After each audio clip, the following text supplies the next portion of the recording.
ಶುಭೋದಯ, ನಮಸ್ಕಾರ, welcome to Yoyo Kannada. ಗ್ರಾಮೀಣ ಭಾಗದಲ್ಲಿ ಬಡವರು ಮತ್ತು ಮಧ್ಯಮ ವರ್ಗದವರು ಕಂದಾಯ ಜಮೀನಿನಲ್ಲಿ ಕೇವಲ ಕರಾರು ಒಪ್ಪಂದ ಅಥವಾ ಅಗ್ರಿಮೆಂಟ್ ಪತ್ರ ಮಾಡಿಕೊಂಡು ನಿವೇಶನ ಹಾಕೊಂಡಿರುವ ಉದಾಹರಣೆಗಳು ಸಾಕಷ್ಟು ಇವೆ. ಇಂತಹ ಜಾಗದಲ್ಲಿ ಮನೆ ಕಟ್ಟಿಕೊಂಡವರಿಗೆ ಹಕ್ಕುಪತ್ರ ಸಿಗದೆ, ಖಾತಾ ಆಗದೆ ವರ್ಷಗಳಿಂದ ಸಂಕಷ್ಟ ಅನುಭವಿಸುತ್ತಿದ್ದಾರೆ.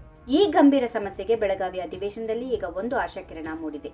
ಅಗ್ರಿಮೆಂಟ್ ಆಧಾರದಲ್ಲಿ ಮನೆ ಕಟ್ಟಿಕೊಂಡವರಿಗೆ ನ್ಯಾಯ ಒದಗಿಸಲು ಹೊಸ ನಿಯಮ ರೂಪಿಸುವುದಾಗಿ ಸಚಿವ ಪ್ರಿಯಾಂಕ್ ಖರ್ಗೆ ಭರವಸೆ ನೀಡಿದ್ದಾರೆ. ಅಷ್ಟಕ್ಕೂ ಆ ನಿಯಮ ಜಾರಿಯಾದರೆ ಯಾರಿಗೆಲ್ಲ ಲಾಭ ಆಗುತ್ತೆ? ಕಂಪ್ಲೀಟ್ ಡೀಟೇಲ್ಸ್ ಇಲ್ಲಿದೆ, ನೋಡೋಣ ಬನ್ನಿ. ಬೆಳಗಾವಿಯ ಸುವರ್ಣ ವಿಧಾನಸೌಧದಲ್ಲಿ ನಡೆಯುತ್ತಿರುವ ಅಧಿವೇಶನದಲ್ಲಿ ಕಂಪ್ಲಿ ಶಾಸಕ ಜೆಎನ್ ಗಣೇಶ್ ಅವರು ಒಂದು ಪ್ರಮುಖ ವಿಚಾರವನ್ನ ಪ್ರಸ್ತಾಪ ಮಾಡಿದರು. ಗ್ರಾಮೀಣ ಭಾಗದಲ್ಲಿ ಕಡಿಮೆ ಬೆಲೆಗೆ ಸಿಗುತ್ತೆ ಅಂತ ಕಂದಾಯ ಜಮೀನಿನಲ್ಲಿ ಕೇವಲ ಅಗ್ರಿಮೆಂಟ್ ಮಾಡಿಕೊಂಡು ಬಡವರು ಮನೆ ಕಟ್ಟಿಕೊಂಡಿದ್ದಾರೆ. ಇಂಥವರಿಗೆ ದಾಖಲೆಗಳಿಲ್ಲದ ಕಾರಣ ಈ ಸ್ವತ್ತು ಮತ್ತು ಖಾತಾ ಸಿಗುತ್ತಿಲ್ಲ.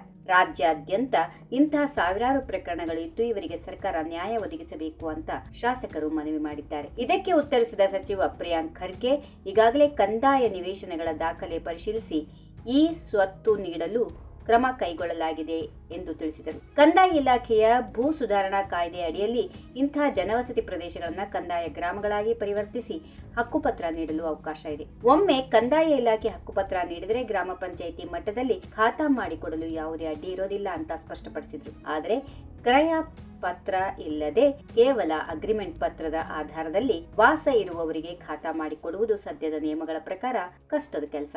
ಇಂಥವರಿಗೆ ಒಂದು ಬಾರಿಯ ಪರಿಹಾರವಾಗಿ ಖಾತಾ ಒದಗಿಸಲು ಹೊಸ ನಿಯಮಗಳನ್ನು ರೂಪಿಸಬೇಕಾಗುತ್ತದೆ. ಇದು ತಕ್ಷಣಕ್ಕೆ ಆಗುವ ಕೆಲಸ ಅಲ್ಲ.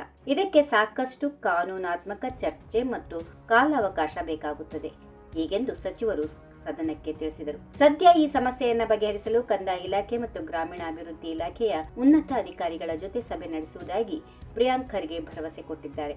ಬಡ ಕುಟುಂಬಗಳಿಗೆ ಹಕ್ಕುಪತ್ರ ಮತ್ತು ಖಾತಾ ಕೊಡಿಸುವಲ್ಲಿ ಸರ್ಕಾರ ಪ್ರಾಮಾಣಿಕ ಪ್ರಯತ್ನ ಮಾಡಲಿದೆ ಅಂದಿದ್ದಾರೆ.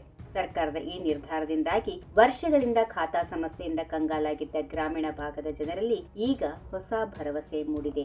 If you like this video, ಬೇಗ ಲೈಕ್ ಮಾಡಿ, ಕಾಮೆಂಟ್ ಮಾಡಿ, ಶೇರ್ ಮಾಡಿ ಹಾಗೂ ಯೋಯೋ ಟಿವಿ ಕನ್ನಡವನ್ನು ಸಬ್ಸ್ಕ್ರೈಬ್ ಮಾಡಿ.